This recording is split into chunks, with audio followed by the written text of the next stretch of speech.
Inside the Houston Medical Center, a little-known mosque is quietly becoming a hub for hardline Sharia rulings promoted by its leadership. Rulings national security experts say clash with American law. And now, months and even years after Rare Foundation warned that Islamic religious bodies were operating in Texas, and in some cases interacting with Texas courts, Governor Greg Abbott has finally issued a public directive. Abbott's statement acknowledges these concerns and reminds state agencies that no religious body in Texas has judicial authority, and none may act as a parallel legal system. But that leaves the question every Texan must ask. Will Abbott take meaningful action, or is this election season pressure? And this isn't happening in a vacuum. Over just the past 5 years, mosques in Texas have increased by 47%, and the state's Muslim population has grown 62%. This rapid expansion went largely unaddressed until we exposed what state leaders refused to confront. One of the mosques at the center of this controversy is the Medical Center Islamic Society, or MCIS, located in the world's largest cancer treatment zone. On the surface, MCIS presents itself as a space for visiting Muslim families, but its leadership tells a very different story. MCIS is led by Dr. Salah al-Sawi, one of the most influential Sharia jurists operating in the United States.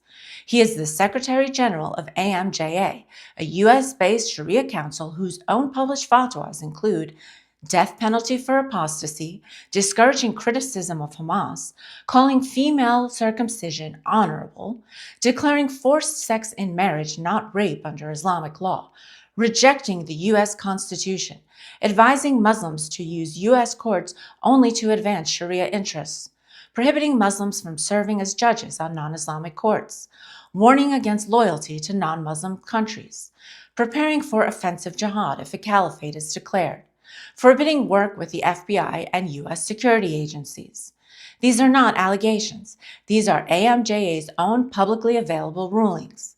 Under al-Sawi's leadership, MCIS is undergoing a major expansion, increasing its footprint inside one of America's most sensitive medical zones. And that, not the worship, is what alarms constitutional scholars, security experts, and community leaders. Experts warn that AMJ's ruling create a parallel legal framework that prioritizes classical Islamic jurisprudence over American law. AMJA openly teaches that Muslim affairs should not be placed, quote, in the hands of their enemies, and that American courts may be used strategically to advance Sharia goals. This is not a private spiritual code. It is a comprehensive legal doctrine shaping behavior in courts, schools, policies, and daily life. Even back in 2011, in testimony before Congress, physician Dr. Zuhdi Jasser, himself a Muslim, singled out AMJA as one of the most consequential Sharia bodies influencing Muslim views of American law. He warned about AMJA's politicization of Islam and cited its fatwa calling for the death penalty for apostasy in Muslim-majority legislators. He noted that AMJA even teaches that if the penalty is suspended, governments must find other ways to prevent Muslims from leaving the faith. This week, Governor Abbott finally acknowledged the Islamic tribunals and Sharia-based authority structures are emerging in Texas, including groups that appear to claim judicial authority over Texans.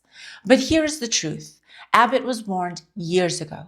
Community members raised the alarm. The evidence was already public, and the expansion projects were underway.